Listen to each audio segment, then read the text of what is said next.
Darkness. I am your host, Richard Earl Hammers III. Thank you for joining me. I am here to present some interesting information and some interesting content for you guys to enjoy. I came across these girls, and I say girls because they're a little younger than me. They're in their younger 20s. They started this podcast, and it's called Gotta Be Me. It's a pretty interesting name. But the purpose of this podcast is very pro-black. Pro-blackly black. And that's not, I don't have an issue with pro-black content necessarily, as long as it's consistent and doesn't contradict Christian Judeo values in the long run. But most of the time, blackness has become a religion to most people, in the feel of people's parents not being able to show them the proper means of Christianity. Now, these people gotta be me. I'm gonna pull up their stuff. Hold on 1 second. I'm gonna pull it up. Show you what we're really working with, because this is a very unique. You will never find anyone like this at all. Not the pro-black part, but the background of these young ladies is very interesting, and it's gonna show you some psychological peer analysis live up front. Let's do it.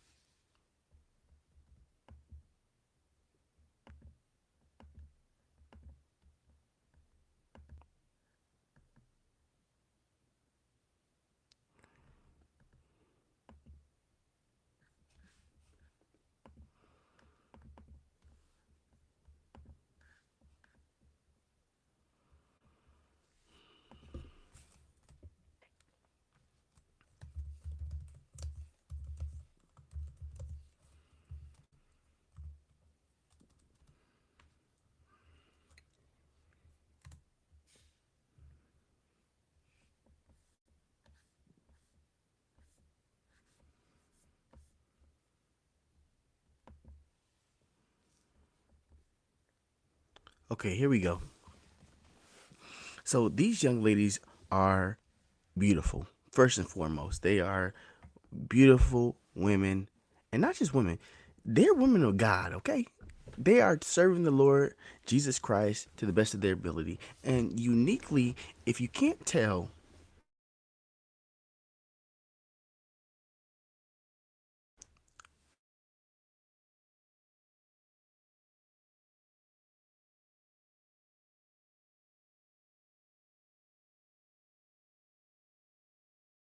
they are extremely orthodox in the way that they dress. They're actually part of what's called the Church of God. Now, I haven't done a lot of research on this Church of God, or what their doctrine or theology are necessarily, but from what I've watched of these women's content, they are sincerely trying to follow the Lord with all their heart and mind. So, but they have been snared by this inconsistent hook that is trying desperately to drag them into a life, in my perception, this is just my own take, into a life that identifies blackness, blackness, blackness much higher than it should. Now, the whole archetype of black versus white is a failing system as it is, as our culture is structured now. It's not going to work. But these ladies have dived really deep into, we're black and we are part of the struggle, and we need to do our part to win the struggle. Yeah, these women are clearly, both of them have white and black parents. They're both mixed, solidly mixed. I mean, black people, we're already mixed, but you add some more cream on top of that, like they're got to be over 50, maybe 60% white. If you just look into the fact that slaves were already thoroughly mixed already, but their mission and their goal as of now and today is to serve God and represent their blackness, which I don't have a problem with. But we're gonna react to something interesting today, because the woman Peyton, which is on your on your right, on my right, I don't know, the one, not the one with the. I mean, they both have very similar hair. How do I distinguish them? The woman that is. They both light skinned. How do I distinguish? I don't know, man. um, one of the women. Okay, we'll see when we react to the video. One of the women is getting engaged, and this is a big thing. Like in her community, they are very close knit. They're very set in their theology and their ways and their doctrines, which I represent. Hey, it's dope. I'm trying to stop saying the word dope because I don't like the way the connotation. But I love how they present themselves. I'm trying to raise my daughters to be as thoroughly ingrained in Christianity, family, and the traditions that we set for our household. So they are an example in that realm. But one of them is getting married. Oh, it's a beautiful thing, and people is salty, salty, salty, salty. Why are they salty? Because the woman is getting married, and I think you already can tell why. Who she getting married to, we all knew. Now she made this claim. She made this announcement a while ago, maybe like 2 or 3 weeks ago. She posted something saying that they were going to get engaged, and I was very excited. I'm like, yes, my sister's getting engaged. I'm excited. I'm all about it. But she never told us who he was getting engaged to, and that's what we're gonna react today. All right, let's get into it. It's hilarious if I can find it. Come on.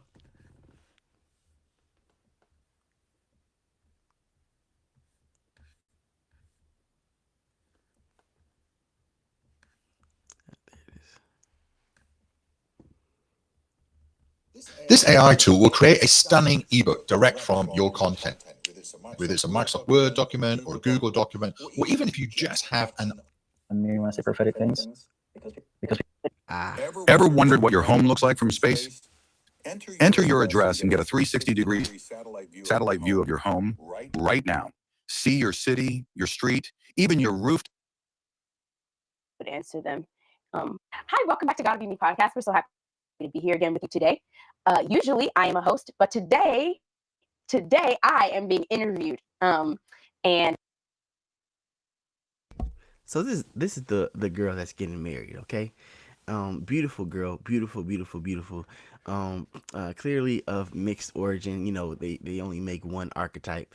When it comes to white and black mixtures, they look really similar. Cocoa skin, long hair, curly hair, beautiful, beautiful woman, and she is modest, which is, oh man, so rare in this day and age. But I love it. I love it. I can't complain at all. But like I said, she talks a lot about the pro-black movement and the struggle and what it means to be black and how we have to move in our blackness, how you can't just drop the title black. She talks a lot about this, right? And if you can't tell, she's sitting next to her fiance. And what is her fiance? You might have already got a glimpse of her, but what is her fiance? All right, let's the go. reason is that we are introducing to you and to the world my fiance, Abraham Week. We're so happy to have him on the podcast with us. And Boy, whiter than Wonder Bread, okay? The boy is whiter than Wonder Bread. Brother look good though. Let me tell you. Let me tell you. Now that don't mean nothing to me being white. I don't care either way. I say I'm gonna jack this term from a brother. His name is Anton Daniels. Yeah, man, he has a brilliant term. Said, "Go where you're celebrated, not where you're tolerated." Okay? Anyone who's going to celebrate you and walk in alignment with God's calling for your life, I got no problem with you looking in and having a concrete foundational relationship with them. But when you simultaneously preach blackness, it becomes a little murky on how seriously are you even believing in what you're even saying. If you're pro black, how can you possibly marry white if you're that pro black? It doesn't make any concrete sense. It doesn't. But I'm not mad at it at all because I don't think people should be terming themselves black or white anyway. That is a failing archetype, a archaic form of organizing ourselves in society that we just gotta drop it. We got to drop it. White and black, um, brown, all that stuff. We just Americans. We're Americans. Yes, we have different phenotypes, but the blackness doesn't matter. Look at this brother. This brother over here. He looks smooth. He look good. He one of them what women would call. He one of them fine white boys. All right. He a man that he could get any race. I mean, honestly, it doesn't really matter. But clearly, he's attracted to her. Uh, and I'll let them elaborate into why he's attracted to her. Okay. Which Camille and Peyton will be doing all the question asking, and I will be answering questions this time. So let's see if I can do this. Let's see if I can take what I give out. Switch roles, right? So I think a lot of people are going to have a lot to. I'm sorry for pausing it, but these women are beautiful, man. Man, praise God that He cut out a remnant for Himself, man. Because I'm telling you, if my son was old enough, I would go find one of these ladies in the heartbeat and say, "Hey, I got a good one for you, bro. I've been preparing a man of God. I've been sowing the fear of God into him, making him a leader. I need you to come and be his helpmeet and submit and be a man or all because women don't want to submit no more. They don't want to wear modest apparel anymore. As soon as you do, not my wife does. My wife, she's modest to the T. Okay, she does not play games. But most women nowadays, they have a big kickback on how you dress. Don't talk to me about how I dress. Don't bring any tiny little correction to me to try to make me better or more consistent in my alignment with Christ. That's how most people, that's how most women are, in the church and out of the church. It really doesn't make a difference. But let's continue. Let's listen to what she got to say. Say about our engagement and our marriage, which is valid. You know, I'm a public figure, and actually, I really just appreciate everyone that shows up, everyone that subscribes, everyone that watches, everyone that gets in the comments. But I think people are gonna have a lot to say, and so I think Peyton and Camille are just gonna start off by maybe like talking about some of those comments, so that we can discuss how we would answer them. And I think the more we talk about it, the more we'll have to talk about it. Like the more videos we post, the more people are gonna be in the comments, the more questions there's gonna be, discussions are gonna happen, and I think we'll have to have more conversations about it in the future. But maybe we could just like take care of a few of those like right away, because I like we feel pretty sure that we know how people are gonna respond. yeah, or at least certain like I think sentiments exactly. Like I think different demographics will all react differently, right? And there's been people already that have guessed and been like, "Oh, I bet he's white," or "Girl, what are we gonna do?" Like speculating. Obviously, people are entitled to their speculations and their opinions and all sorts of things. So we thought we would pose the question to you, of course, because I think this would be the most obvious, forthright question, especially from the group of people that we've apparently gathered to ourselves, right, as subscribers. But what would you say in response to who would feel like disappointed or somehow let out, feel like you're selling out to have married what society would term a white man? That's a great question, because I think a lot of people are gonna feel like that. And I want to say, like, I feel like people's feelings are valid. Like people can, they're entitled to feel like that. And I feel like I would even understand why someone would feel like that. Like, it would, I don't know if make sense is the exact correct word, but I feel like it would make sense to me. But the truth is that at the end of the day, I'm going to marry Abraham because I want to. It's like so much more complicated than that, but then in another way, not at all more complicated than that. I'm going to marry Abraham because I love him. And really, that's the answer, Hey, yo, that's beautiful, bro. That's beautiful. Like she said, straight up, I understand the inconsistency or how people can view it as inconsistent, but she said, I don't care. I love this man, and I'm gonna marry him regardless of the inconsistency. That's hilarious, bro. That's hilarious. Like, see, women have this ability, right, to completely separate themselves from logic and reason, because the reasonable thing is, if you're gonna be preaching pro-black doctrine, if that's your doctrine and you really truly believe in it to your heart and your core, a man is gonna be like, nah, how could I possibly marry anything else than my main doctrine or philosophy, which for most people, for these people, and for people who are like them, blackness. But she says, I see the inconsistencies, and guess what? I don't care. I love this man, and I'm gonna marry him, which is beautiful. I love it. I love it. I can't get enough of it. Let's go into it. The boy just chilling too. He just like he looks smooth. All right. He look like I don't know, man. I don't know. He looked like a deep thinker, bro. I respect him. I respect him. He picked a good one, man. I already got my wife, bro. Again, people, I So I ain't hating, bro. I already got mine.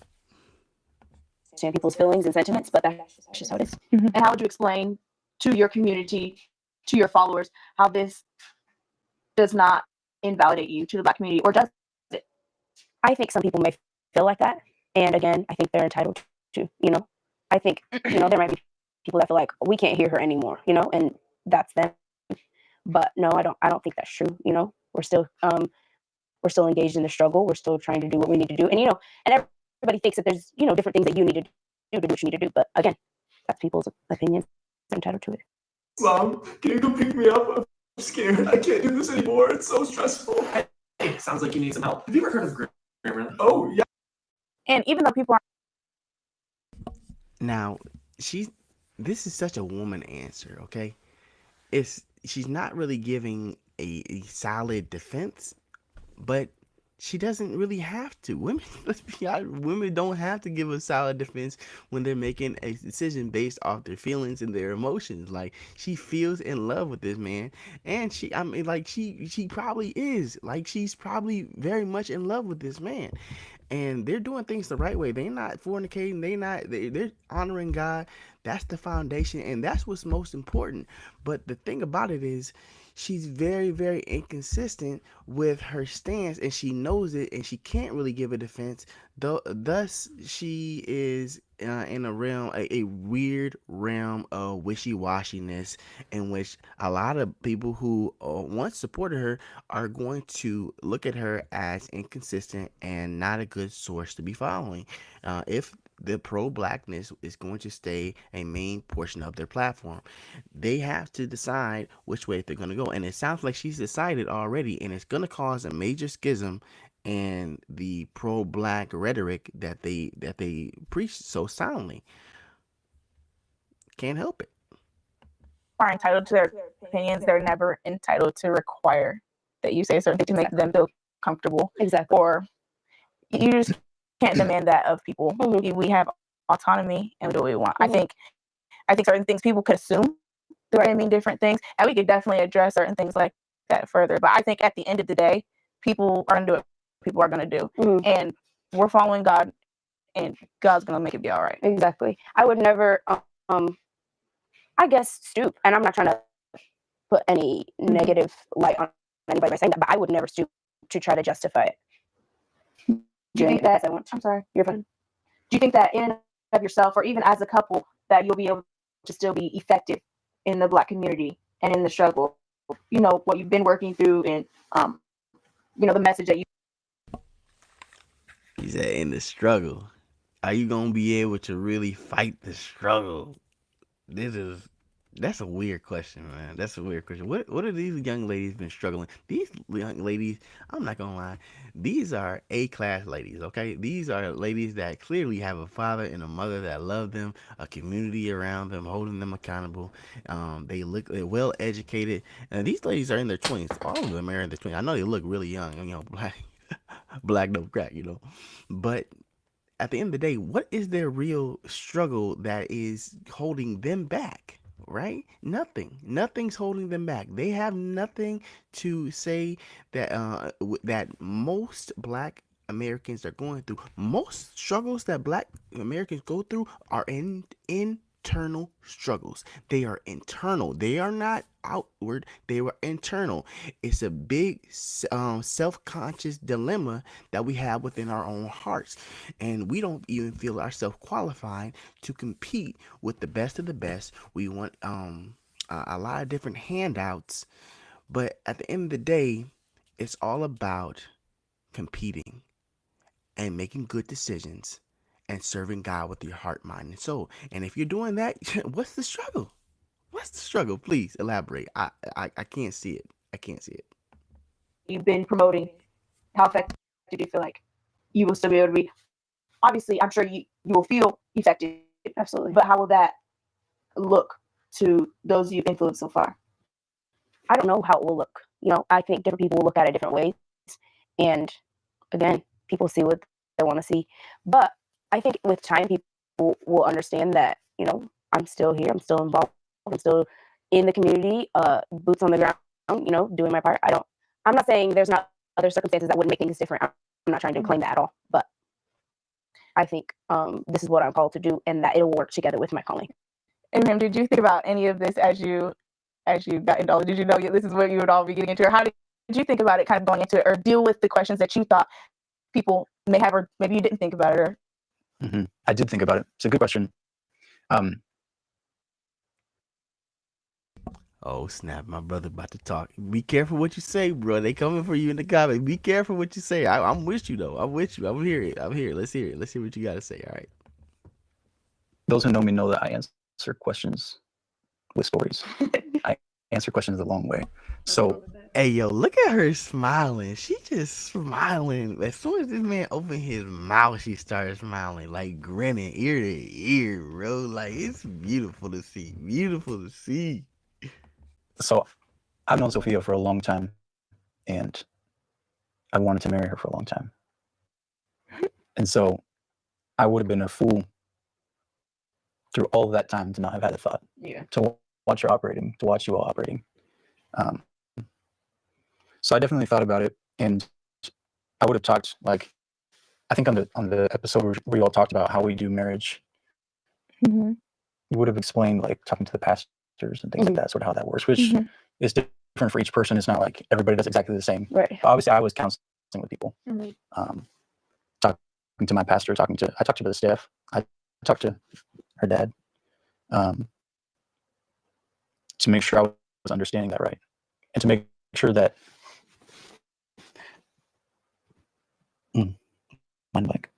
to make sure that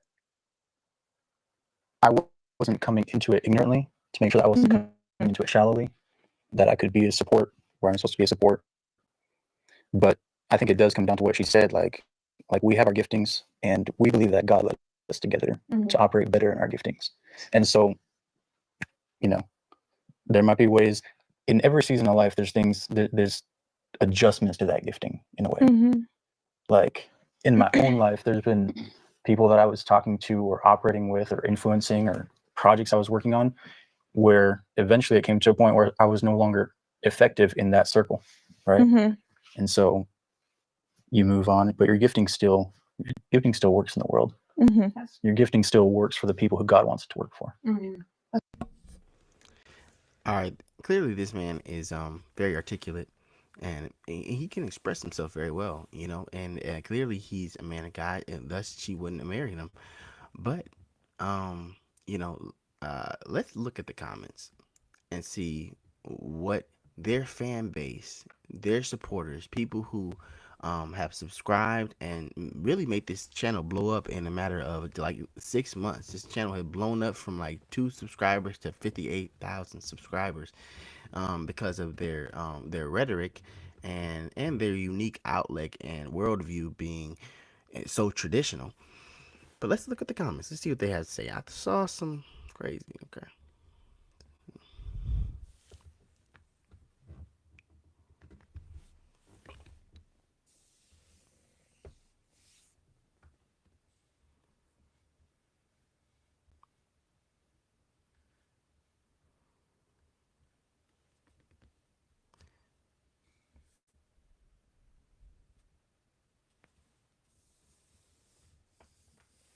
It says, Sophia, first off, congratulations to you and Abraham. Second, you don't owe anyone an explanation. Third, God makes no mistakes when he brings two souls together. Now, that's beautiful. That's beautiful. Yes, I completely agree with that. Okay.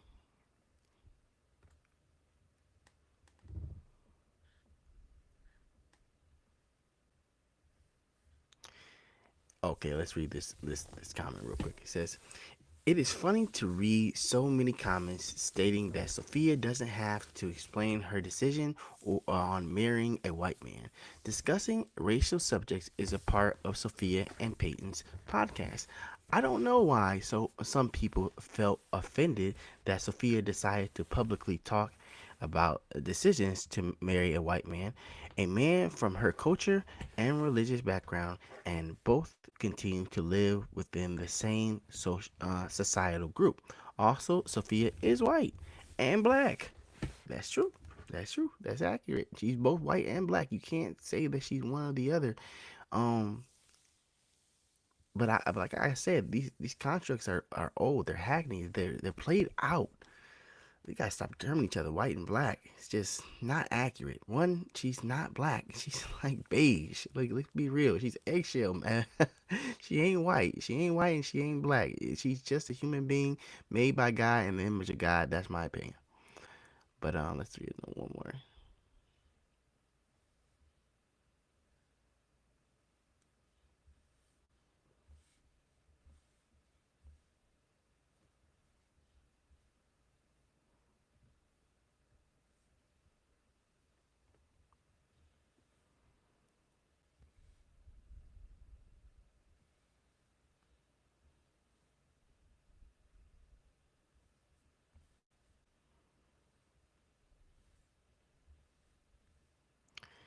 Yeah, I want to say, one person saying, it's cool, but you've got to stop the struggle talk. You can't be married to the same people that you deem to be the source of your struggles. Doesn't make sense. Deep down, I would imagine you know this. That said, all the best. That is the perfect comment. Perfect comment. This person is not emotional at all, but he or she is just letting know how it is. You got to stop this whole struggle talk because you are quite clearly not in alignment with what you're preaching, and that's all that's being said. Much love to you, much support to you, but more consistency is needed if anyone else is going to take you seriously in any realm of advice giving or motivational, whatever you gotta say, whatever. All right, that all right, but that's my take on it. Let me know what you think in the comments. Can you be pro-black, or if you believe in pro-black, and can you do that and marry white, or can you be you maybe pro-white and then marry black? I don't know. Let me know in the comments. Drop a like and let me know. This has been Dawn in the Darkness. I pray that God allows your light to shine in the darkness and your darkness to be as noonday. Be blessed.